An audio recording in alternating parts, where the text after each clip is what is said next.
Você acredita que o passado sempre volta para cobrar a conta?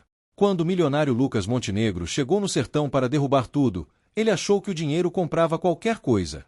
Mas ele deu de cara com a Mariana, uma vaqueira que guardava um segredo terrível enterrado debaixo de um flamboyant.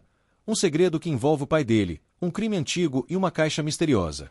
O que eles vão descobrir vai te deixar arrepiado. Mas antes de eu te contar essa história incrível, eu quero saber até onde minha voz está chegando. Escreve aqui nos comentários, de qual cidade você está nos assistindo. Eu leio todos. E se você gosta de histórias de emoção e justiça, já clica no botão de inscrever-se e ative o sininho. Prepare o coração, porque a verdade começa agora. O sol do meio-dia castigava a terra vermelha do sertão, fazendo o ar tremeluzir acima da estrada de chão batido.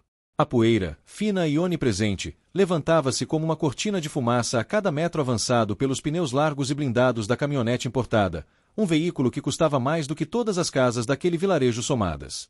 Dentro do ar-condicionado gelado, alheio ao calor sufocante de fora, estava Lucas Montenegro. Aos 38 anos, Lucas era a imagem do sucesso moderno. Terno de linho italiano, relógio suíço no pulso e uma arrogância que pesava mais que sua conta bancária. Ele não estava ali para passear. Lucas tinha uma missão, e em sua mente de tubarão dos negócios, nada nem ninguém poderia pará-lo. Ele olhava para a paisagem seca com desdém, ajustando os óculos escuros enquanto falava ao telefone via Bluetooth. Eu já disse, Ricardo. Não me interessa se tem gente morando lá. Derruba tudo. A voz de Lucas era fria, cortante. Aquela terra é estratégica. A nascente de água que passa na Fazenda Santa Fé vale milhões para o nosso projeto de irrigação. A velha ou quem quer que esteja lá vai ter que sair. Eu estou chegando lá agora para assinar a escritura ou despejar quem estiver no caminho. Eu sei. Dinheiro resolve tudo. Se não resolver, a gente compra a lei. Lucas desligou o telefone com um sorriso presunçoso. Para ele, o mundo era um tabuleiro de xadrez onde ele sempre jogava com as peças brancas e começava ganhando. Ele acelerou, ignorando os buracos da estrada, ansioso para fechar o negócio e voltar para o conforto da cidade grande. O que Lucas não sabia, porém, é que aquela terra tinha memória. E que o destino, muitas vezes, gosta de pregar peças naqueles que se acham deuses. Pausa para reflexão. Você já conheceu alguém que achava que o dinheiro comprava tudo? Se sim, já deixa o seu curtir aqui embaixo. Vamos ver quantas pessoas valorizam mais o caráter do que a carteira. Se inscreva no canal para acompanhar essa história de justiça. A curva fechada apareceu de repente. Lucas, distraído com a própria grandeza, freou bruscamente. No meio da estrada, bloqueando a passagem como uma estátua de bronze fundida pelo sol, estava um cavalo negro, imponente, musculoso. E montada nele, uma figura que Lucas jamais esperaria encontrar. Não era um capataz velho, nem um jagunço armado. Era uma mulher. Uma vaqueira. Ela usava um chapéu de couro gasto pelo tempo, uma camisa de manga longa xadrez desbotada e calças reforçadas para a lida no campo. Mas o que paralisou Lucas não foram as roupas humildes, e sim o olhar. Debaixo da aba do chapéu, 2 olhos castanhos, profundos e firmes, encaravam o para-choque daquela máquina de luxo sem piscar. Ela não moveu o cavalo nem 1 milímetro, mesmo com a freada que levantou uma nuvem de poeira que cobriu os dois. Lucas baixou o vidro, a raiva subindo pelo pescoço. O choque térmico do calor invadindo a cabine o irritou ainda mais. Sai da frente! Você é surda ou quer morrer atropelada junto com esse bicho? Gritou ele, buzinando. A vaqueira permaneceu imóvel. Com uma calma que beirava a provocação, ela acariciou a crina do animal, sussurrando algo que acalmou o cavalo, que bufava nervoso com o barulho da buzina. Lentamente, ela virou o rosto para Lucas. Essa estrada tem dono, moço. E o gado tá passando lá na frente. Quem tem pressa aqui no sertão, tropeça nas próprias pernas. A voz dela era rouca, firme, com sotaque carregado da terra, mas havia uma autoridade ali que fez Lucas engolir em seco por um segundo. Mas a arrogância logo voltou. Ele abriu a porta e desceu, sentindo o sol queimar sua pele acostumada a escritórios. Escuta aqui, garota. Eu sou Lucas Montenegro. Eu vim falar com o proprietário da Fazenda Santa Fé. Eu não tenho tempo para perder com peões. Tire esse cavalo da frente agora, ou eu vou passar por cima. A vaqueira desceu do cavalo num movimento ágil, as esporas tinindo no chão de terra batida. Ela caminhou até ele, parando a uma distância respeitosa, mas sem baixar a cabeça. Ela era alta, forte, com as mãos calejadas de quem trabalha de sol a sol. O proprietário. Ela deu um sorriso de canto, um sorriso que não chegava aos olhos. O senhor tá falando com ela. Me chamo Mariana. E o senhor tá nas minhas terras. E aqui, doutor, a gente não atropela nem formiga sem pedir licença, quanto mais um cavalo que vale mais que a educação que o senhor parece não ter. Lucas soltou uma gargalhada alta, debochada. Você? Dona da Santa Fé? Ele olhou para as roupas dela, para as botas sujas de lama seca. Não me faça rir. Eu tenho os registros. Essa terra pertencia a um tal de Coronel Ezequiel, que morreu sem herdeiros diretos. Deve estar abandonada ou na mão do banco. Eu vim comprar. E eu não costumo receber não como resposta. Quanto você quer para sair daqui hoje? 100 mil. 200. Eu faço o PX agora e você pega seu cavalo e vai brincar de fazendinha em outro lugar. Foi nesse momento que o clima mudou. O vento parou. Os pássaros silenciaram. Mariana deu um passo à frente, invadindo o espaço pessoal de Lucas. O cheiro de terra, suor e couro invadiu as narinas do empresário. Dinheiro. Ela disse a palavra como se fosse um palavrão. Vocês da cidade acham que tudo tem preço. O senhor acha que pode chegar aqui, com esse terno que custa o preço de um trator, e comprar a nossa história? O coronel Ezequiel não morreu sem herdeiros, seu Lucas. O senhor está muito mal informado. Ou talvez, informado apenas do que lhe convém. Lucas franziu a testa. Havia algo na voz dela. Um segredo. Uma ameaça velada. Do que você está falando? Eu tenho advogados que reviraram esse estado inteiro. Essa terra é pública ou de ninguém. Se você é a dona, cadê a escritura? Cadê o papel? Mariana colocou a mão no bolso da calça. Lucas recuou, pensando que ela poderia sacar uma arma. Mas ela tirou apenas um lenço velho, sujo de terra, e limpou o suor da testa. O papel. O papel o tempo come, a traça rói, o fogo queima. A minha escritura, doutor, tá escrita no sangue que regou esse chão. E tem uma coisa que o senhor precisa saber antes de fazer qualquer oferta. Uma verdade que foi enterrada há 30 anos, debaixo daquela árvore ali. Ela apontou para um flamboyant gigante, florido de vermelho sangue, no topo de uma colina próxima. A verdade que o seu pai, o grande senador Montenegro, tentou esconder de você a vida inteira. O nome do pai atingiu Lucas como um soco no estômago. Seu pai havia morrido há 2 anos, deixando uma herança bilionária e muitos mistérios. Ele nunca havia mencionado aquela região, nem aquela fazenda. Você conheceu meu pai? A voz de Lucas vacilou pela primeira vez. Conhecer.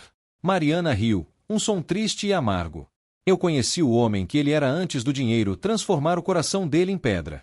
E se o senhor der mais um passo para dentro da minha porteira sem pedir licença, eu vou contar para o mundo inteiro o que está enterrado debaixo daquele flamboyant. E acredite, doutor, isso vai custar muito mais do que os seus milhões. Lucas ficou estático. O calor parecia ter aumentado.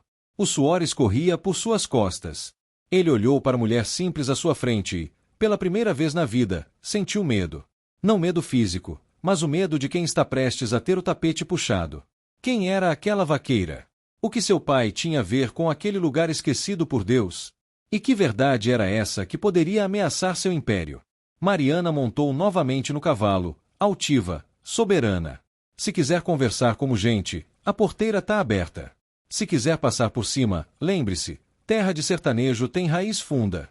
E quem tenta arrancar a força, acaba caindo no buraco. A escolha é sua, Lucas Montenegro.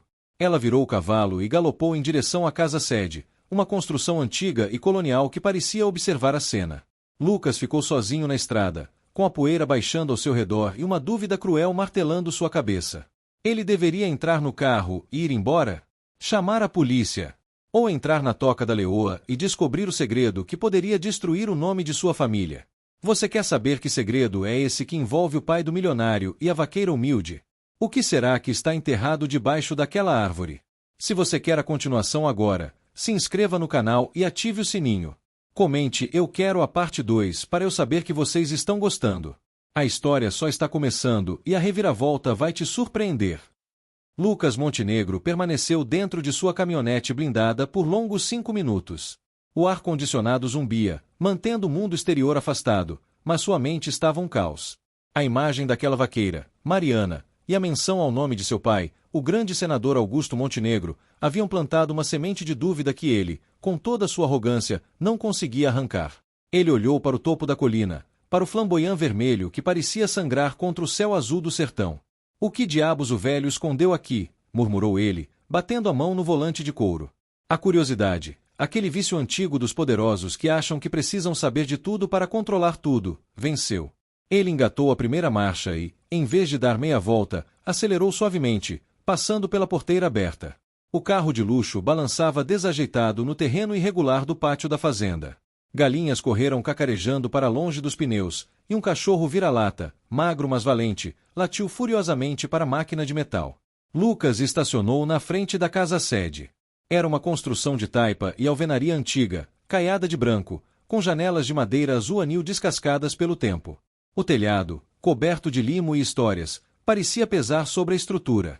Não havia luxo, não havia colunas de mármore, apenas a dignidade silenciosa de um lar que viu gerações nascerem e morrerem. Ao descer do carro, o silêncio o atingiu novamente. Mas agora, era um silêncio diferente. Cheirava a café fresco e lenha queimada. Lucas limpou a poeira invisível do paletó, tentando recuperar sua postura de dono do mundo, e subiu os 3 degraus da varanda. O assoalho de madeira estalou sob seus sapatos italianos, denunciando sua presença como um intruso. A porta estava aberta. No interior, a penumbra contrastava com o sol lá fora. Pode entrar, doutor. A casa é pobre, mas não tem tranca para quem chega de cara limpa. A voz de Mariana veio da cozinha. Lucas entrou, seus olhos demorando a se ajustar. A sala era simples, um sofá de madeira com almofadas de chita, uma estante com rádio antigo e uma imagem de Nossa Senhora Aparecida iluminada por uma vela. No centro, uma mesa redonda coberta com uma toalha de renda branca, impecável. E lá estava ela, Mariana, sem o chapéu agora, revelando cabelos negros e longos, presos numa trança que caía sobre o ombro. Ela segurava um bule de ágata fumegante. Aceita um café? Ofereceu ela, estendendo uma xícara esmaltada. É adoçado com rapadura. Dá sustância para aguentar o tranco da vida. Lucas olhou para a xícara com desdém.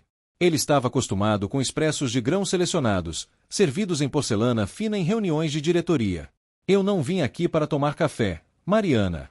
Eu vim buscar respostas. E espero que sejam convincentes, porque meus advogados já estão redigindo o pedido de reintegração de posse enquanto falamos. Você disse que meu pai, que o senador tem algo a ver com isso. Prove. Mariana pousou o bule na mesa com delicadeza, mas o som do metal batendo na madeira ecoou como um tiro na sala silenciosa. Ela ergueu os olhos para ele. Havia uma tristeza antiga ali, misturada com uma força que Lucas não conseguia compreender. O senhor tem a mesma impaciência dele, disse ela, calmamente. O mesmo jeito de olhar para as pessoas como se fossem degraus na sua escada. Mas o Augusto, o seu pai, ele nem sempre foi assim. Não chame ele de Augusto, Lucas rosnou, a paciência esgotando. Para você, ele era o senador Montenegro. E eu duvido muito que ele tenha pisado neste chão sujo de barro. Meu pai odiava o campo. Ele era um homem da cidade, da política, do progresso. Pausa rápida. Quantas vezes julgamos nossos pais sem saber quem eles realmente foram antes de nascermos? O Lucas está prestes a descobrir que o herói dele tinha pés de barro. Se você está gostando desse mistério, já deixa o seu comentário. A verdade aparece. Isso ajuda muito o canal a trazer mais histórias assim. Mariana soltou uma risada curta, seca. Odiava o campo. Ela caminhou até uma parede lateral da sala, onde vários porta-retratos estavam pendurados. Eram fotos em preto e branco, amareladas, algumas comidas pelas traças nas bordas. O homem que o senhor conheceu nos jornais e na televisão talvez odiasse. Mas o homem que viveu aqui, nesta casa, durante 3 anos. Esse homem amava o cheiro da chuva na terra seca mais do que amava o poder. Lucas sentiu um calafrio. 3 anos. Você está louca. Meu pai nunca sumiu por 3 anos. O senhor tem 38 anos, não é, Lucas? Perguntou Mariana, de costas para ele, olhando para as fotos. Sim. O que isso tem a ver? Tem tudo a ver. Ela se virou e apontou para um quadro específico na parede. Chegue mais perto, doutor. Não tenha medo da poeira. Ela não morde, só guarda lembranças. Lucas hesitou, mas seus pés se moveram sozinhos. Ele se aproximou da parede. Seus olhos percorreram as fotos, gente simples, vaqueiros, festas de igreja. Até que pararam em uma moldura de madeira escura. A foto estava um pouco desfocada, tirada por uma câmera amadora, mas a imagem era inconfundível. Na foto, um homem jovem, forte, sem camisa, segurava uma enxada no meio de uma plantação de milho. Ele sorria, um sorriso largo, genuíno, suado. Ao lado dele, uma mulher muito jovem, grávida, com a mão na barriga e a outra no ombro dele. O homem era Augusto Montenegro, seu pai. Mas ele parecia feliz, de um jeito que Lucas nunca ouvira em vida. O pai que Lucas conhecia era sisudo, sempre de terno, sempre preocupado com eleições e escândalos. Aquele homem na foto irradiava luz. Isso é montagem, Lucas sussurrou, a voz trêmula. Hoje em dia fazem qualquer coisa com computador. Essa foto foi tirada em 1984, rebateu Mariana. Não existia computador para isso aqui no sertão, doutor. Essa mulher ao lado dele é a minha mãe, Helena. O mundo de Lucas girou. Ele apoiou a mão na mesa para não cair. Sua mãe? Então você está dizendo que somos irmãos. Mariana completou a frase que ele tinha pavor de formular. Não, Lucas. Graças a Deus, não. Eu nasci 2 anos antes dessa foto. Meu pai morreu picado de cobra no mato. Minha mãe era viúva quando Augusto apareceu aqui. Ele era um fugitivo. Tinha se metido em confusão política na capital. Diziam que estava sendo perseguido pela ditadura, ou pelos inimigos, ninguém sabia ao certo. Ele veio se esconder no fim do mundo. E a minha mãe, ela deu abrigo, deu comida e deu amor. Mariana pegou a foto da parede e passou o dedo sobre o rosto da mãe. Eles se amaram, Lucas. Um amor desses de livro, que queima rápido e deixa cicatriz para sempre. Ele prometeu que ficaria. Prometeu que ajudaria a criar essa fazenda, que faria da Santa Fé um paraíso. Mas aí, a anistia veio. O mundo lá fora chamou. O poder chamou. E ele recebeu uma carta. Uma carta da sua mãe, lá na capital. Dizendo que estava grávida. Grávida de você. Lucas sentiu o gosto amargo na boca. A cronologia batia. Seu pai sempre fora evasivo sobre o período antes de seu nascimento. Então ele foi embora por minha causa? Lucas perguntou, uma mistura de culpa e defesa. Ele foi porque escolheu o poder, disse Mariana, dura. Ele escolheu ser o senador Montenegro e esqueceu o Augusto do Milharal. Ele deixou minha mãe aqui, com promessas vazias e um coração quebrado. Ela morreu de tristeza, doutor. Dizem que foi pneumonia, mas eu sei que foi desgosto. Ela sentava debaixo daquele flamboyant todo dia, esperando o carro dele voltar na estrada. O mesmo carro que nunca veio. Até hoje. Lucas tentou processar a informação. Se aquilo fosse verdade, seu pai era um covarde. Mas ele era um homem de negócios. Emoções não pagavam contas. Certo. Uma história triste. Comovente. Lucas endireitou o corpo, vestindo sua armadura de frieza novamente. Mas isso não muda o fato de que a terra não tem escritura no nome de vocês. Se ele foi embora, a terra é dele. E agora, é minha. O que aconteceu no passado não me impede de derrubar essa casa e construir o meu sistema de irrigação. Você quer vingança por um coração partido? Eu sinto muito, mas o tribunal não julga sentimentos. Mariana colocou a foto de volta no prego com uma calma assustadora. O senhor acha mesmo que a história acaba aí? O senhor acha que o Augusto foi embora sem deixar nada para trás? Ela se aproximou dele, ficando a centímetros de seu rosto. Quando eu disse que a escritura estava escrita com sangue, eu não estava falando de metáforas, Lucas. Ela caminhou até um baú de madeira pesado no canto da sala. Abriu a tampa rangendo e tirou de lá um envelope pardo, selado com cera antiga, e um objeto enrolado em um pano de veludo. Antes de morrer, quando o câncer já estava comendo ele por dentro, seu pai voltou aqui. Faz 2 anos. O senhor não sabia, não é? Ele disse que ia para um retiro na Suíça. Mas ele veio para o sertão. Ele veio pedir perdão para minha mãe, no túmulo dela. E ele me entregou isso. Mariana estendeu o envelope para Lucas. Abra. Leia. E depois, se tiver coragem, o senhor me disse ainda quer me expulsar daqui. Lucas pegou o envelope. Suas mãos suavam. Ele reconheceu a letra imediatamente. A caligrafia angulosa e firme de seu pai. Estava endereçada ao meu filho Lucas e à minha guardiã Mariana.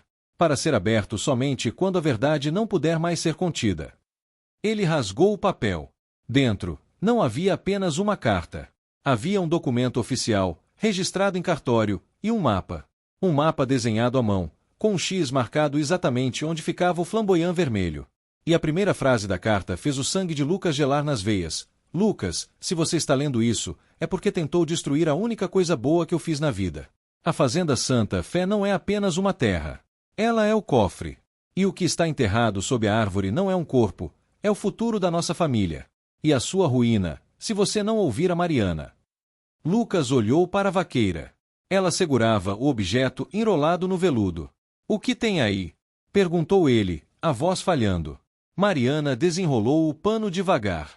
Brilhou na penumbra da sala o metal frio de uma chave antiga, dourada, com o brasão da família Montenegro, mas com um detalhe que Lucas nunca tinha visto. Uma inscrição em latim que dizia Veritas vos liberabi, a verdade vos libertará.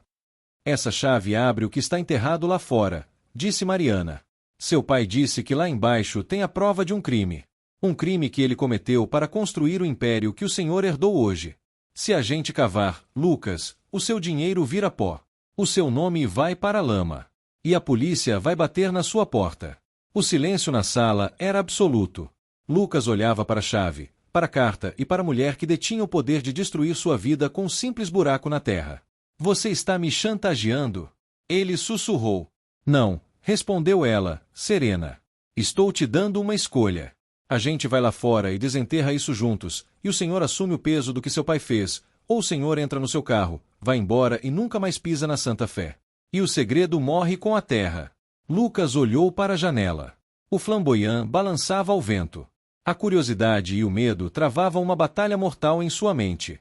Se ele fosse embora, perderia a nascente de água e o projeto milionário. Se ficasse, poderia perder tudo o que tinha. Mas Lucas Montenegro nunca fugia de uma aposta. Pegue uma pá, Mariana. Ele tirou o paletó e jogou no sofá. Nós vamos cavar. Meu Deus! O próprio pai deixou a prova de um crime enterrada na fazenda? O que será que o senador fez para ficar rico? E se Lucas desenterrar isso, ele vai para a cadeia? A tensão está insuportável. Você teria coragem de cavar ou iria embora? Deixe sua opinião nos comentários. E não esqueça de se inscrever, porque no próximo bloco a pá vai bater na terra e o segredo vai ser revelado. A parte 3 promete. A caminhada da varanda da casa até o topo da colina, onde o flamboyant reinava solitário, não era longa, talvez uns 200 metros. Mas para Lucas Montenegro, cada passo parecia uma milha. O sol da tarde agora descia inclinado, tingindo o céu de um laranja queimado, mas o calor não dava trégua. Ele havia tirado o paletó de linho italiano e o jogado sobre a cerca, ficando apenas com a camisa branca, que já estava colada às costas pelo suor. Em suas mãos, ele carregava uma pá pesada, de cabo de madeira gasto, uma ferramenta que parecia estranha e hostil em suas mãos de manicure feita. Mariana ia à frente. Ela não olhava para trás. Caminhava com a segurança de quem conhece cada pedra, cada formigueiro, cada buraco de tatu daquele terreno. Ela carregava uma picareta apoiada no ombro com uma naturalidade desconcertante. Lucas observava as costas daquela mulher e sentia uma mistura indigesta de raiva e admiração. Ela não tinha dinheiro, não tinha influência, não tinha networking. Mas tinha uma dignidade que ele, com todos os seus cartões Black, não conseguia comprar. O lugar é aqui, disse Mariana, parando bruscamente sob a sombra imensa da árvore. O flamboyant era majestoso. Suas raízes grossas serpenteavam para fora da terra como veias antigas de um gigante adormecido. O chão ali era batido, duro como pedra. Mariana apontou para um espaço entre duas raízes grandes, onde a terra parecia ter uma tonalidade ligeiramente diferente, marcada por uma pedra branca quase engolida pelo mato. Seu pai escolheu bem o lugar. As raízes protegem o segredo. Se alguém tentasse cavar aqui sem saber o ponto exato, passaria dias quebrando pedra em vão. Mas ele deixou o mapa. E deixou a chave. Lucas olhou para o chão. A realidade do que estava prestes a fazer o atingiu. Ele ia desenterrar o passado. Você já sabia o que estava aqui? Perguntou ele, apoiando-se na pá, tentando recuperar o fôlego. Eu sabia que havia algo, respondeu ela, olhando para o horizonte. Minha mãe me fez jurar, no leito de morte, que eu nunca mexiria nessa terra. Que eu guardaria esse lugar como um cão de guarda até que o sangue do sangue viesse reclamar. Eu achei que ela estava delirando de febre. Mas quando seu pai apareceu aqui 2 anos atrás, com aquela cara de quem carrega o mundo nas costas e me deu a chave, eu entendi. Eu sou a guardiã, Lucas. Mas o fardo é seu. Então vamos acabar logo com isso, disse Lucas, cravando a pá na terra. Ou tentando cravar. O solo do sertão, seco há meses, rejeitou a lâmina da pá. O impacto reverberou pelos braços de Lucas, fazendo seus ossos vibrarem. Ele soltou um gemido abafado. Mariana não riu. Apenas observou. A terra é dura, doutor. Ela não se abre para quem pede com arrogância. Tem que ter jeito. Tem que ter respeito. Lucas tentou de novo. E de novo. O suor escorria por sua testa, ardendo nos olhos. Em 5 minutos, suas mãos, desacostumadas ao trabalho braçal, começaram a arder. Bolhas se formaram na palma da mão direita e estouraram na terceira tentativa, misturando suor com sangue no cabo da pá. A dor era aguda, real. Lucas parou, ofegante, olhando para as mãos feridas. Ele estava destruído. O grande CEO, o homem que demitia 1000 funcionários com uma assinatura, não conseguia fazer um buraco no chão. Me dê isso aqui, disse Mariana, estendendo a mão. Não! Gritou Lucas, uma explosão de fúria infantil. Eu vou fazer isso. Ele era o meu pai. A herança é minha. O problema é meu. Ele atacou a terra com uma violência renovada, movido pelo ódio. Ódio do pai, ódio do calor, ódio daquela mulher que olhava com pena, e principalmente, ódio de si mesmo. Ele bateu, cavou, jogou terra para o lado. A camisa branca imaculada agora estava marrom de poeira e vermelha de barro. O cabelo perfeitamente penteado estava uma bagunça. Lucas Montenegro estava se desfazendo, camada por camada, até sobrar apenas o homem. Pausa dramática. Você teria essa coragem? Continuar cavando com as mãos sangrando só para descobrir a verdade sobre sua família? A maioria teria desistido e voltado para o ar-condicionado. Se você é do tipo que vai até o fim, deixa seu like agora. Mostre que você tem fibra. E se inscreva, porque o que eles vão achar vai chocar você. Passou-se meia hora. Depois 1 hora. O buraco já tinha meio metro de profundidade.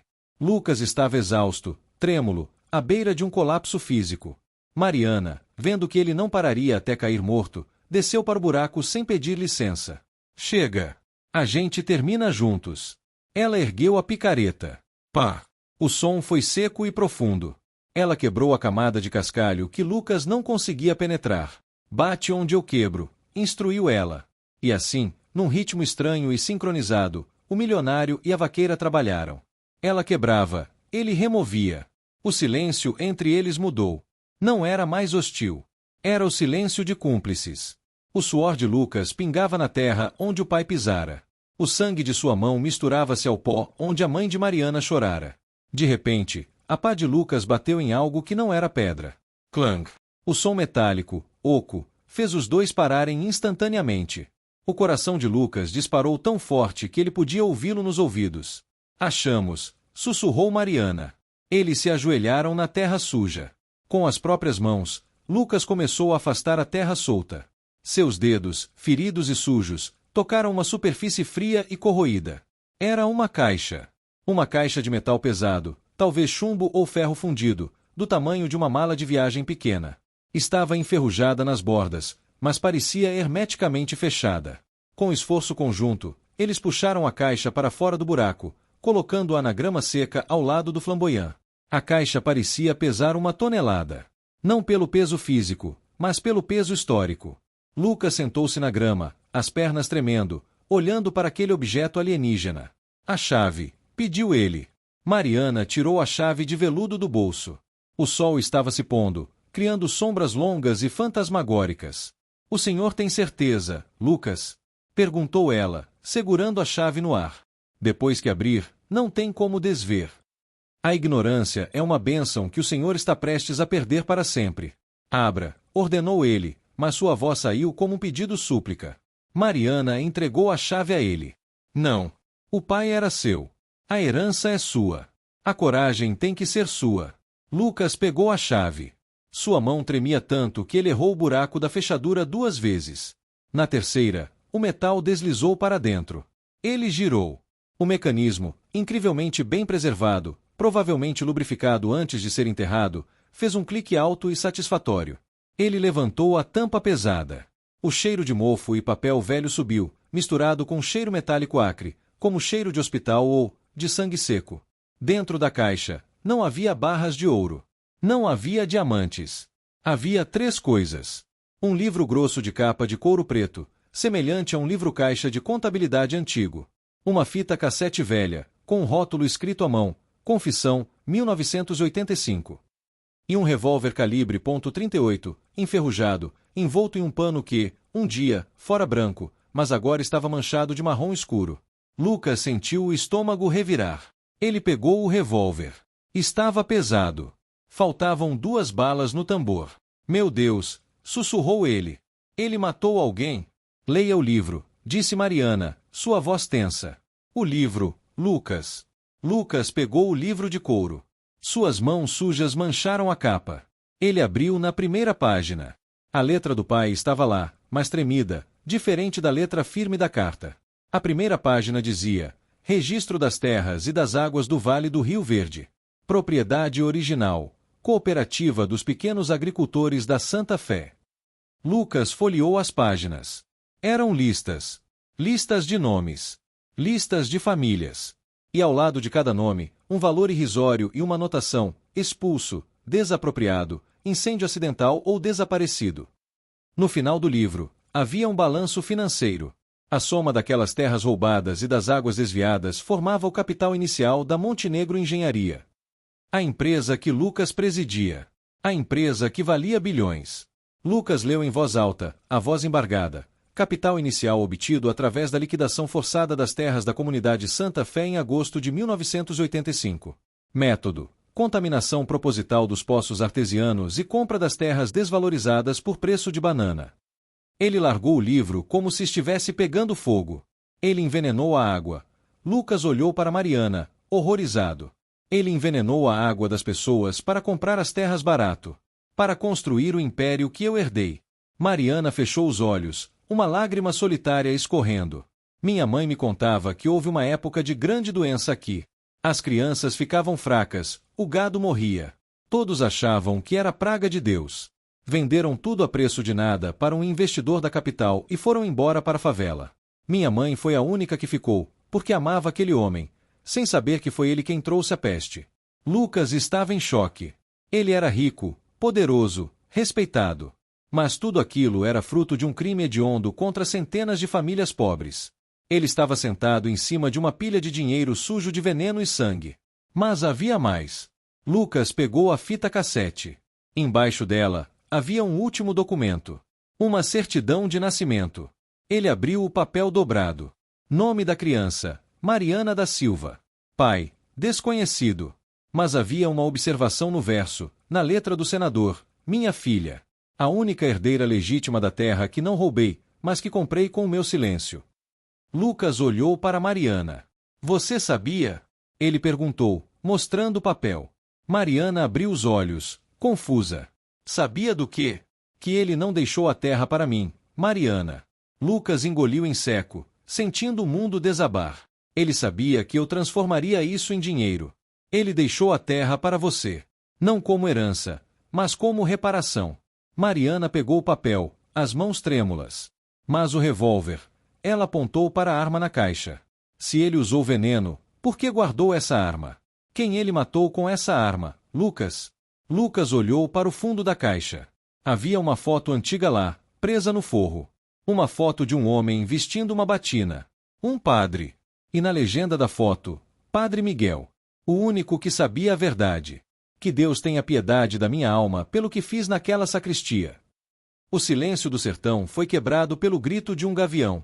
Lucas Montenegro, o bilionário, estava ajoelhado na terra, segurando a prova de que seu pai não era apenas um ladrão e envenenador. Seu pai era o assassino de um padre.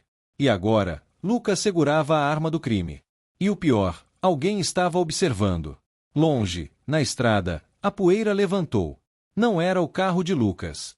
Eram 2 carros pretos, SUVs, avançando rapidamente em direção à fazenda. Lucas reconheceu os carros. Eram da segurança privada da holding. Mas ele não os tinha chamado. Ricardo, murmurou Lucas. Meu sócio. Ele sabia. Ele sempre soube. Os carros pararam na porteira. Homens armados desceram. Mariana olhou para Lucas, depois para a arma na mão dele. Parece que o seu segredo não era tão secreto assim, doutor. E agora? O senhor vai entregar a caixa para eles e continuar rico, ou vai lutar ao lado da vaqueira para revelar a verdade? Sangue de Cristo! O pai dele envenenou a cidade e matou um padre. E agora os capangas da empresa chegaram para pegar as provas. O Lucas está com a arma do crime na mão. O que você faria? Entregaria tudo para salvar a própria pele ou lutaria? A situação ficou gravíssima. Comente justiça se você quer que o Lucas vire herói. Se inscreva agora porque o próximo bloco vai ter tiro, porrada e bomba. Não perca!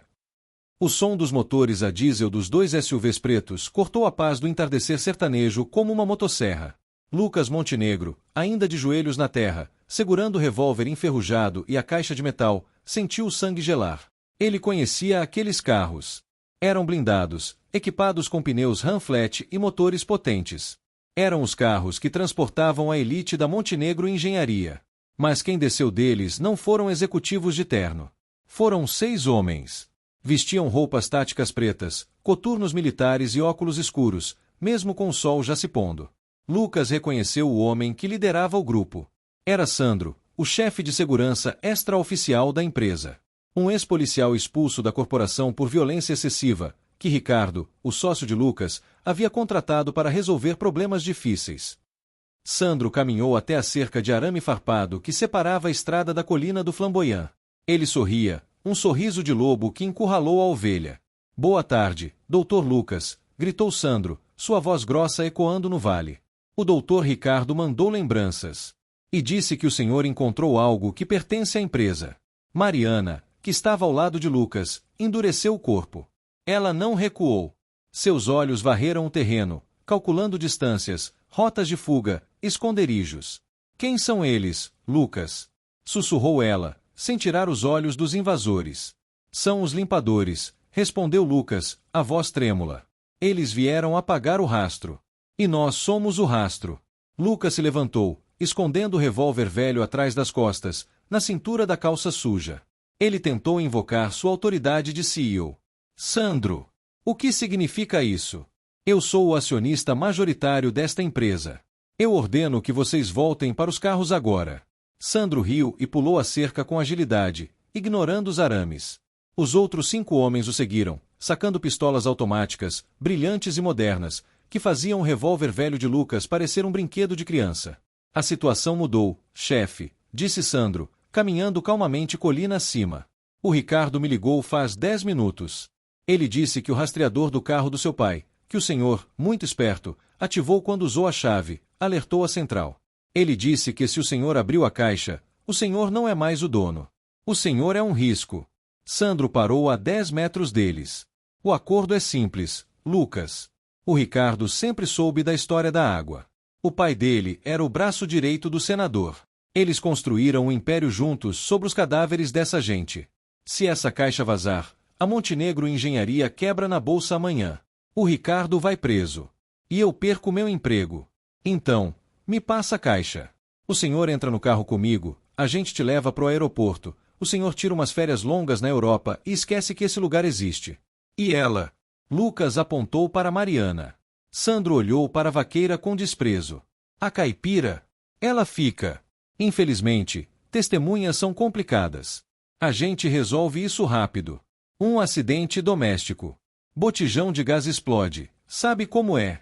O mundo de Lucas parou. A proposta estava na mesa. Entregar as provas, salvar a própria pele, manter a riqueza e deixar Mariana morrer. Era a escolha lógica para o Lucas de ontem. O Lucas que só pensava em lucro. Mas o Lucas de hoje tinha terra debaixo das unhas. Tinha lido o nome da mãe de Mariana na lista de vítimas. Tinha segurado a arma que matou um padre. Ele olhou para Mariana. Ela não estava implorando. Ela estava segurando a picareta com as 2 mãos, pronta para morrer lutando. Aquela coragem. Aquilo valia mais que qualquer ação na bolsa. Você está sentindo esse arrepio? O sócio traidor quer matar a Mariana para esconder o crime. O Lucas tem a chance de fugir e ficar rico, mas teria que deixar ela para morrer. O que você faria? O dinheiro vale uma vida. Se você acha que o Lucas vai virar homem de verdade agora, digite Vai Lucas nos comentários. Vamos dar força para ele. Não, disse Lucas. A palavra saiu baixa, mas firme. O quê? Sandro franziu a testa. Eu disse não. Gritou Lucas. Essa caixa não sai daqui. E ninguém toca nela. Sandro suspirou, como se estivesse entediado. Que pena, doutor. Eu gostava do senhor. Pagava bem. Ele levantou a pistola. Peguem a caixa. Apaguem os dois. No momento exato em que Sandro destravou a arma, Mariana agiu. Não com força, mas com sabedoria. Ela chutou um ninho de formigas de fogo que estava estrategicamente perto dos pés dela, levantando uma nuvem de poeira vermelha e terra nos olhos de Sandro. Corre, Lucas! Pro Mandacaru! Gritou ela. Mariana agarrou o braço de Lucas e o puxou. Eles não correram para casa, que seria uma armadilha, nem para o carro, que estava bloqueado. Eles correram para trás da colina, em direção a uma área de vegetação fechada, cheia de cactos gigantes e espinhos. Atirem! Berrou Sandro, limpando os olhos. Parapo! Parapo! Os tiros estalaram, zunindo perto da orelha de Lucas. Um deles acertou o tronco do flamboyant, arrancando lascas de madeira. Lucas, com a caixa pesada debaixo do braço e o revólver na cintura, tropeçava, quase caindo. Seu corpo de escritório não estava preparado para aquela adrenalina. O coração parecia que ia explodir pela boca. Por aqui. Abaixa a cabeça. Comandava Mariana. Eles entraram na caatinga fechada. Para os homens da cidade, aquilo era um labirinto de espinhos impenetrável. Mas Mariana conhecia os trilhos feitos pelos bodes. Ela sabia onde pisar para não fazer barulho, onde se abaixar para não ser rasgado pelos espinhos de 5 centímetros. Os mercenários vieram atrás, mas eram barulhentos, xingando cada vez que um galho seco rasgava seus uniformes táticos. Eles não sabem andar aqui, ofegou Mariana, puxando Lucas para dentro de uma grota, uma fenda na terra provocada pela erosão. A gente tem vantagem enquanto tiver luz. Mas quando escurecer, eles vão usar lanternas e visão noturna. Eles se esconderam na grota, protegidos por uma parede de pedra e raízes. Lucas deslizou até o chão, abraçado à caixa de metal como se fosse um filho. Ele estava pálido, suando frio. Eu nunca levei um tiro, gaguejou ele. Isso é loucura. Eles vão nos matar. Respire, disse Mariana, colocando a mão no ombro dele. A mão dela era quente e firme. Eles são homens, não são fantasmas. E estão na minha casa. Na casa da minha mãe. O sertão não gosta de estranhos que vêm com maldade. Lucas olhou para a caixa. Ricardo, meu sócio desde a faculdade. Padrinho do meu casamento que acabou. Ele mandou me matar. Por causa disso. Ele abriu a caixa novamente e pegou o livro contábil. O que tem aqui é dinamite, Mariana. Prova que a empresa fraudou licitações, subornou juízes, matou gente. Se a gente sair daqui vivo, eu destruo eles. Mas como vamos sair? Estamos cercados, sem sinal de celular, e eu tenho um revólver velho com 4 balas. Mariana olhou para o céu. O azul estava virando roxo escuro. A noite chegava rápida no sertão. A gente não precisa sair agora. A gente precisa resistir até amanhecer. Tenho um plano. Mas vou precisar que o senhor confie em mim. E vou precisar dessa arma. Lucas hesitou. A arma era sua única proteção. O que você vai fazer? Há umas ruínas antigas, do outro lado desse pasto. Era a capela onde o padre Miguel rezava as missas antes de sumir. As paredes são de pedra grossa. É uma fortaleza. Se chegarmos lá, temos uma chance de defesa. Mas o caminho é aberto. Eles vão nos ver. Então é suicídio, disse Lucas. Não se a gente criar uma distração. Mariana sorriu, um sorriso perigoso. Lembra que eu disse que o gado estava passando lá na frente? O rebanho de bois bravos está no curral aqui perto. Se a gente soltar a boiada na direção deles, vai ser um Deus nos acuda. Lucas olhou para ela com admiração. Aquela mulher era uma estrategista nata. Você quer usar os bois como escudo? Eu quero usar os bois como exército, doutor. Mas alguém tem que ir lá abrir a porteira. E alguém tem que ficar aqui com a caixa fazendo barulho para atrair a atenção do Sandro. Lucas engoliu em seco. Você quer que eu seja a isca? O senhor é o alvo. Eles querem a caixa. Se eles virem o senhor correndo para as ruínas, vão atrás feito cachorro louco. Enquanto isso, eu dou a volta, solto a boiada nas costas deles e a gente se encontra na capela. Era um plano arriscado. Insano. Se Lucas tropeçasse, morreria.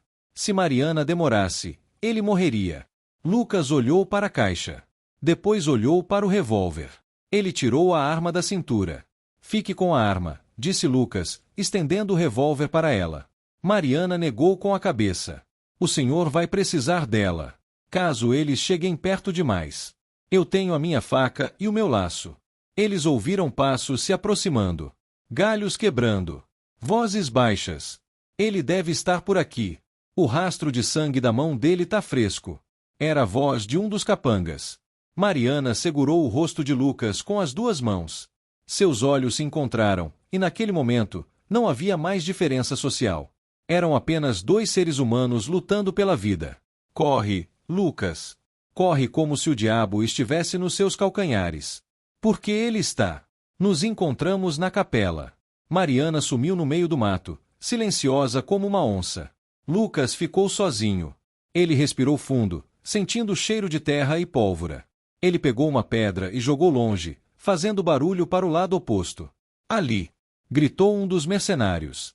Lucas levantou-se, segurou a caixa contra o peito e começou a correr em direção às ruínas da capela, exposto ao luar que começava a surgir. É ele! Pega!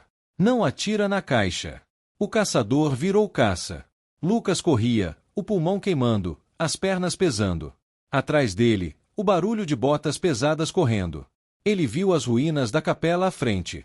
Paredes de pedra escura, sem teto, fantasmagóricas. Faltavam 50 metros. 40. Um tiro atingiu o chão ao lado do pé dele, levantando poeira. Para agora! Gritou Sandro. Lucas tropeçou, caiu, rolou, levantou-se. Ele se jogou para dentro das paredes da capela, caindo sobre o piso de pedra fria. Ele estava encurralado. Os 6 homens chegaram, cercando a entrada da ruína. Sandro entrou devagar, a arma apontada para a cabeça de Lucas. Fim da linha, Playboy. Cadê a vaqueira? Fugiu e te deixou, né? Eu avisei. Essa gente não tem lealdade. Lucas levantou o revólver velho, as mãos tremendo. Fica longe. Sandro riu alto. Com essa antiguidade aí, isso nem deve disparar. Sandro deu um passo à frente. Foi então que o chão tremeu. Não foi um terremoto. Foi um som grave, profundo, como um trovão vindo da terra. Tum, tum, tum, tum.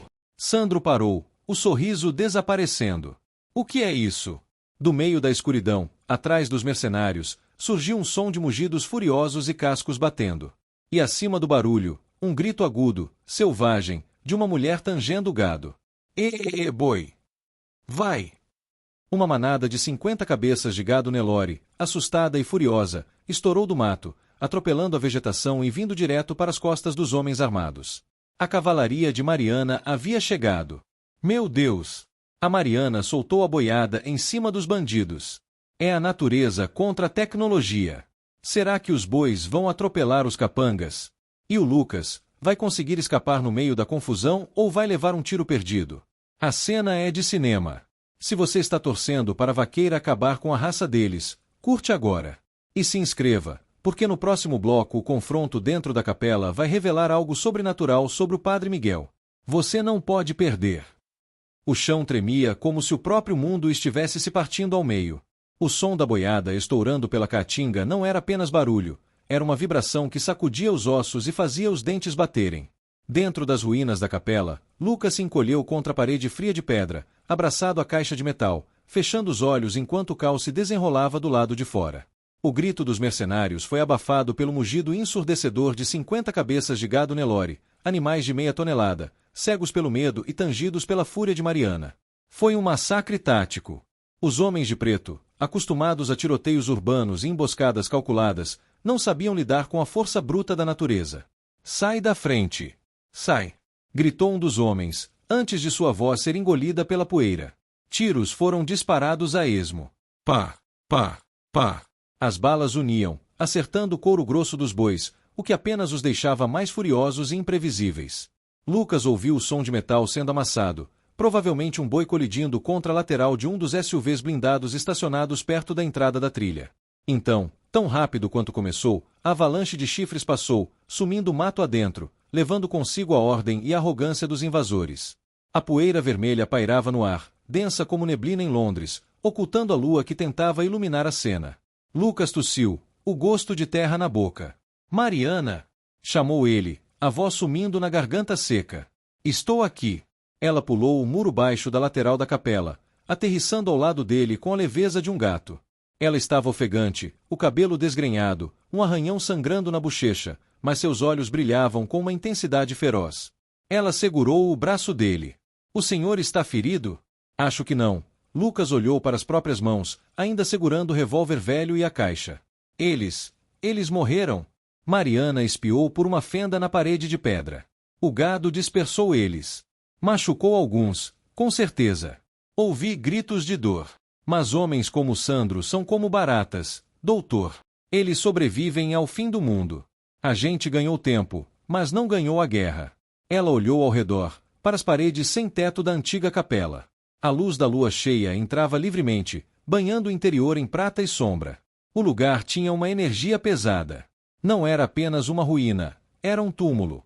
No centro, ainda resistia um altar de pedra bruta, coberto de musgo seco. Atrás do altar, na parede que restara em pé, havia uma cruz de madeira podre, pendurada torta.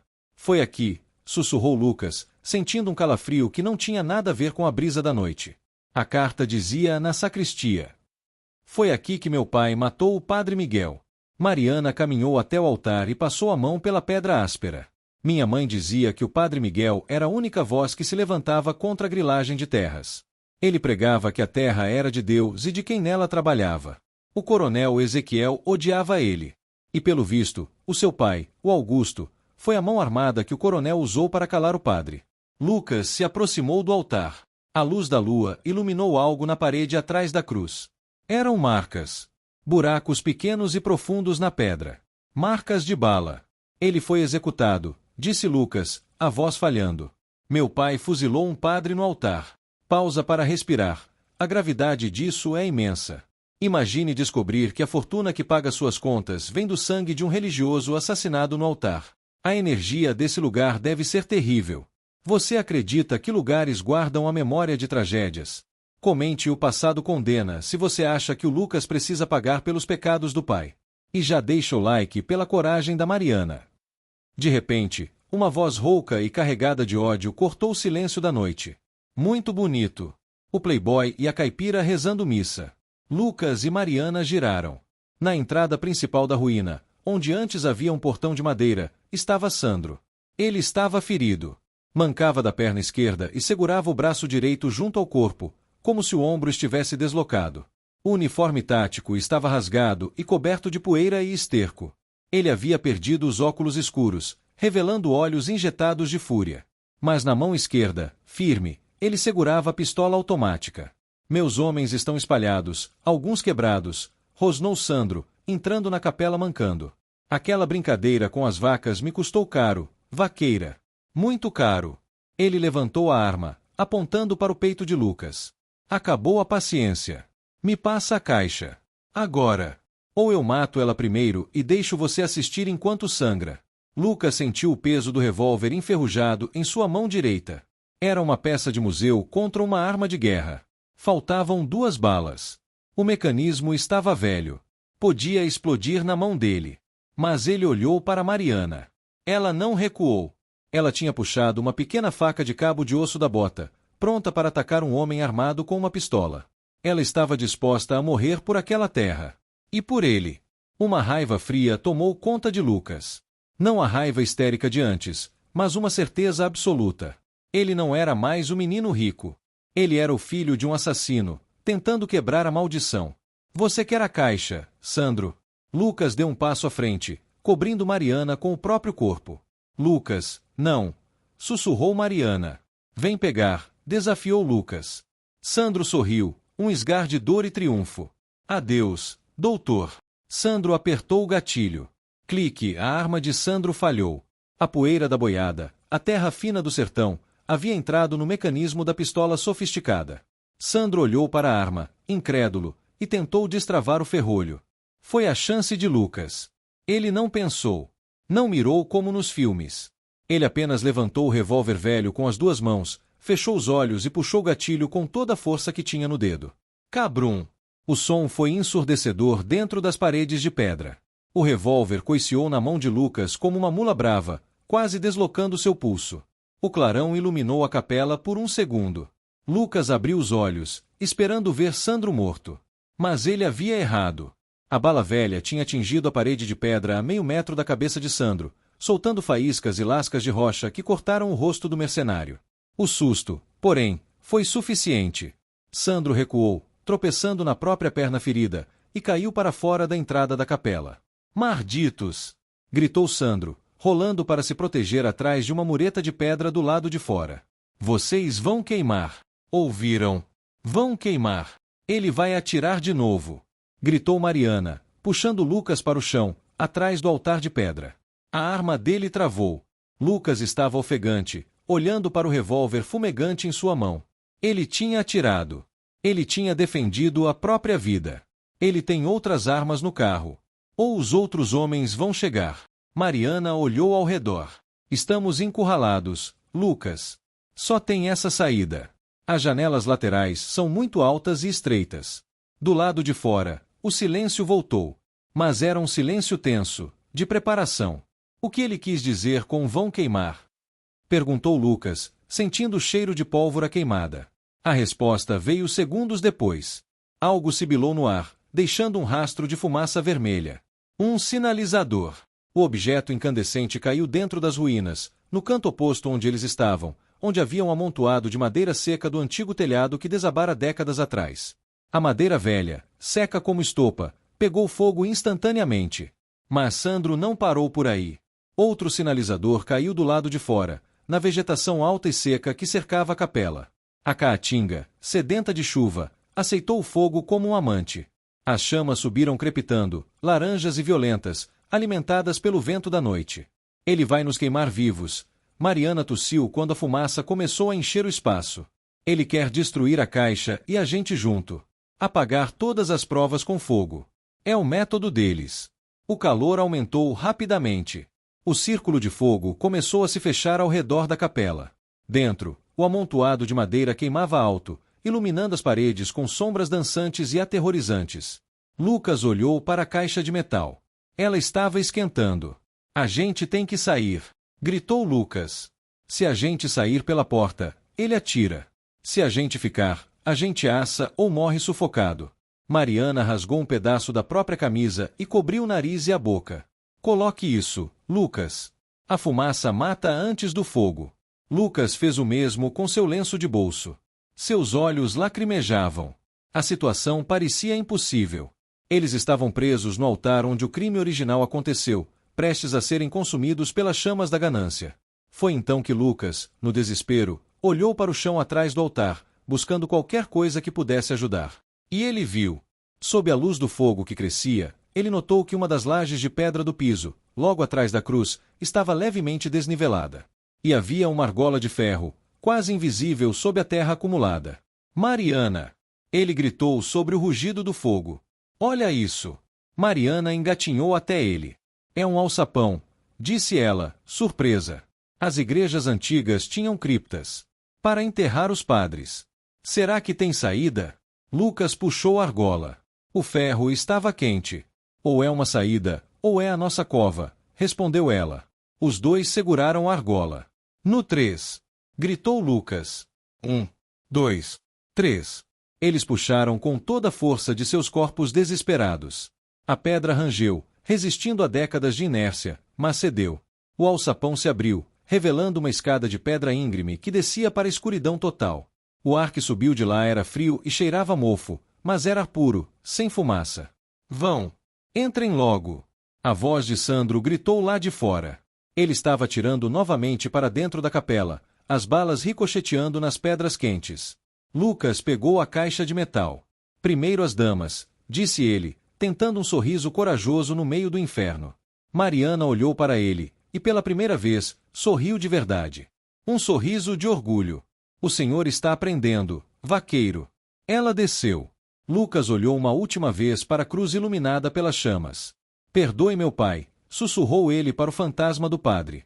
Lucas desceu a escada, puxando a laje de pedra de volta sobre sua cabeça, fechando o alçapão no exato momento em que o teto de madeira em chamas desabou sobre o altar, sepultando a capela em fogo. Lá fora, Sandro sorria, vendo as chamas consumirem tudo. Problema resolvido, disse ele, pegando o rádio para chamar Ricardo. Chefe, pode abrir o champanhe. Não sobrou nem o DNA. Mas Sandro não sabia que, debaixo da terra, a verdade estava se movendo. Santas almas! Eles escaparam por um triz entrando na cripta dos padres. Mas onde esse túnel vai dar? Será que eles vão sair em segurança ou vão encontrar ossadas e mais segredos lá embaixo? E o Sandro acha que eles morreram queimados. Isso dá uma vantagem incrível para o Lucas planejar a vingança. Se você quer ver o Lucas voltando das cinzas para derrubar o Império do Mal, comente agora, A Volta do Herói. E compartilhe essa história com alguém que precisa de coragem hoje. O próximo bloco vai ser a revelação final. A escuridão era absoluta. Assim que a laje de pedra se fechou sobre suas cabeças, o rugido do fogo se transformou em um zumbido abafado e distante, como se o mundo lá fora tivesse deixado de existir.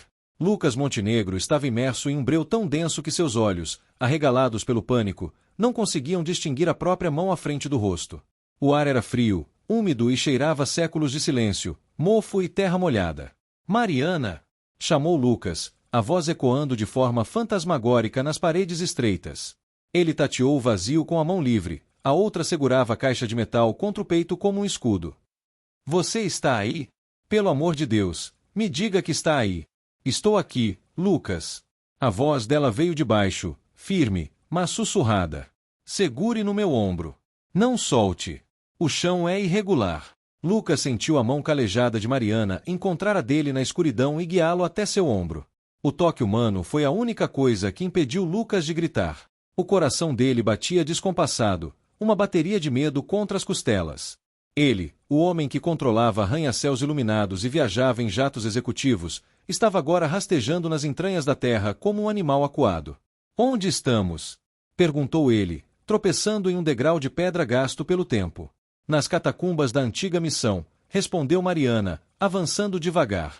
Minha avó contava histórias sobre esses túneis. Diziam que os padres construíram rotas de fuga na época dos cangaceiros. Eu achava que era lenda de velho para assustar criança. Mas parece que a lenda salvou nossa vida. Eles desceram mais alguns metros até o terreno nivelar. O túnel era estreito. Os ombros de Lucas raspavam nas paredes de terra batida e raízes penduradas. Precisamos de luz, disse Lucas. Eu não enxergo nada. Ele tentou soltar a caixa para pegar o celular no bolso, mas suas mãos tremiam tanto que ele quase derrubou o tesouro metálico. Cuidado com essa caixa, alertou Mariana. Ela vale mais que a nossa vida agora. Lucas conseguiu pescar o smartphone de última geração do bolso. A tela iluminou o rosto sujo e aterrorizado dele com uma luz azulada artificial. 12% de bateria, resmungou ele. E sem sinal, claro.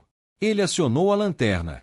O feixe de luz branca cortou a escuridão, revelando um corredor longo, sustentado por vigas de madeira que pareciam podres.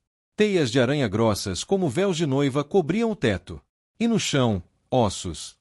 Pequenos ossos de roedores, e talvez, algo maior mais à frente. Santo Deus! Lucas recuou, esbarrando em Mariana. Continue andando, ordenou ela, sem se abalar. Os mortos não fazem mal a ninguém, doutor. Quem mata é quem tá vivo lá em cima. Eles caminharam por cerca de 20 minutos em silêncio tenso. A cada passo, Lucas sentia o peso não só da caixa, mas da culpa. Aquele buraco, aquela fuga, aquele medo, tudo era herança de seu pai. Mariana. Ele quebrou o silêncio, a voz embargada. Eu sinto muito. Ela parou, mas não se virou. Sente muito pelo quê? Pelo pó na sua roupa, cara? Não. Lucas parou, iluminando as costas dela. Sinto muito por tudo. Pela água envenenada. Pela sua mãe esperando um homem que nunca voltou. Pelo padre morto. Por eu ter vivido como um rei enquanto vocês viviam nas ruínas que meu pai criou. Eu não sabia, mas a ignorância não me inocenta. Mariana virou-se lentamente. A luz da lanterna iluminou seu rosto. Ela estava suja de fuligem, com o corte na bochecha seco de sangue, mas seus olhos castanhos estavam marejados. O perdão não é meu para dar, Lucas. O perdão pertence à terra e aos que já foram. Mas a justiça, essa sim, a gente pode conquistar. O Senhor não tem culpa de nascer filho de quem nasceu. Mas tem culpa se continuar agindo como ele. Ela tocou a mão que segurava a caixa. O que o Senhor vai fazer com isso quando a gente sair daqui? Se a gente sair... Lucas olhou para a caixa enferrujada. Eu vou destruir o Ricardo. Vou destruir a reputação do meu pai. Vou devolver cada centavo que a Montenegro Engenharia roubou dessa região. Nem que eu tenha que vender até a última camisa. Promessa de político ou promessa de homem? Desafiou ela. Juramento de sangue, respondeu Lucas. Ele olhou para a mão dela, ainda segurando a faca, e fez um corte raso na própria palma da mão, onde já havia bolhas estouradas. Eu juro, Mariana, pela minha vida, que você salvou 2 vezes hoje. Mariana olhou para o gesto dramático e, por um instante, a dureza do sertão em seu rosto suavizou. Guarde seu sangue, doutor. Vai precisar dele. O túnel está mudando. Sente o cheiro? Lucas inspirou. O cheiro de mofo estava dando lugar a algo mais fresco. Cheiro de limo, de vegetação molhada e de correnteza. Água. O rio, disse Mariana, acelerando o passo. O túnel deve sair na margem do Rio Verde. Se o nível estiver baixo, a gente sai a pé. Se estiver cheio, a gente nada. A caminhada final foi uma corrida contra a bateria do celular, que piscava nos 4%. O túnel começou a ficar lamacento. A água batia nos tornozelos, depois nos joelhos. Apague a luz, sussurrou Mariana de repente. O quê? Por quê? Porque vejo a saída. E se nós vemos a saída, quem está lá fora pode ver a luz. Lucas desligou o celular.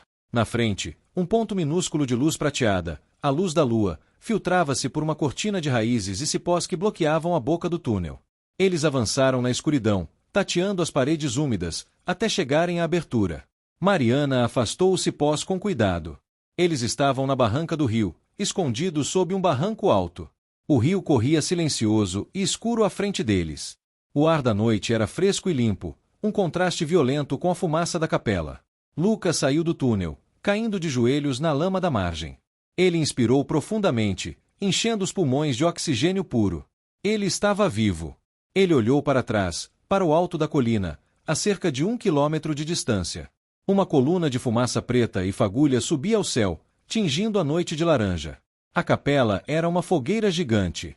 Eles acham que estamos lá dentro, disse Lucas, observando o fogo. Viramos churrasco. Mariana saiu do túnel e sentou-se ao lado dele, lavando o rosto na água do rio. Para o Sandro e o Ricardo, Lucas Montenegro e Mariana da Silva morreram hoje. Isso é bom, disse Lucas, um sorriso frio surgindo em seus lábios. Um sorriso que seu pai teria reconhecido. O sorriso de quem tem um trunfo na manga. Se estamos mortos, eles vão relaxar. Vão comemorar. Vão baixar a guarda. Ele abriu a caixa de metal ali mesmo, na beira do rio, sob o luar. A água barrenta molhou a barra de sua calça, mas ele não se importou. Ele tocou o livro, a fita, a arma. Eles mataram o Lucas Playboy naquela capela, disse ele, fechando a caixa com força. Quem saiu desse túnel é outra pessoa. Mariana olhou para ele com respeito.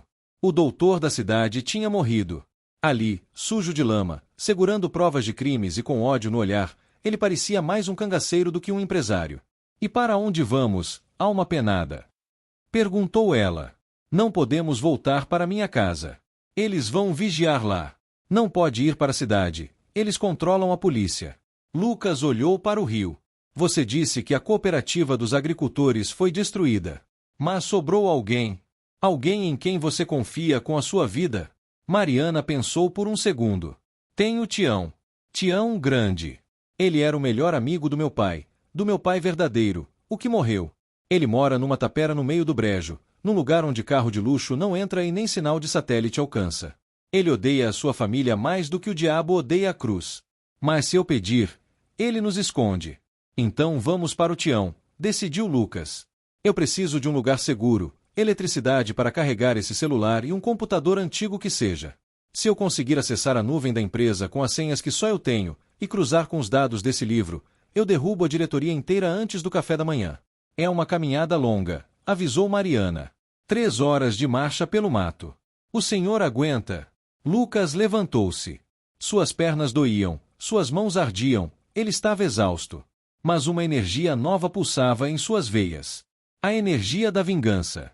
Mariana, eu acabei de sair do meu próprio túmulo. Eu aguento andar até o inferno se for para ver o Ricardo cair. Eles começaram a caminhar pela margem do rio, 2 sombras contra a luz da lua.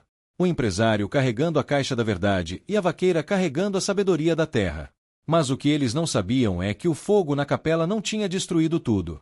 Lá em cima, nas ruínas fumegantes, Sandro chutava os escombros com raiva. Ele não encontrou corpos carbonizados. Não encontrou a caixa derretida. Ele encontrou apenas pegadas que sumiam atrás do altar. E ao mover uma pedra quente, viu o alçapão aberto. Sandro pegou o rádio, os olhos brilhando com a promessa de uma caçada ainda mais sádica. Ricardo, cancela o champanhe. Os ratos entraram no esgoto. Acione o drone. Acione os cães. Eu quero todo mundo varrendo a beira do rio. Agora é pessoal. Eita! O Lucas e a Mariana acham que estão seguros porque morreram, mas o Sandro já descobriu a fuga. Agora vai ter drone e cachorro caçando eles no meio do mato. O Lucas jurou vingança com o próprio sangue. Será que o velho Tião vai aceitar ajudar o filho do inimigo? A tensão só aumenta. Se você quer ver o Lucas derrubando o sistema, digite vingança nos comentários. E se inscreva, porque no próximo bloco eles vão chegar no esconderijo e o plano final vai começar.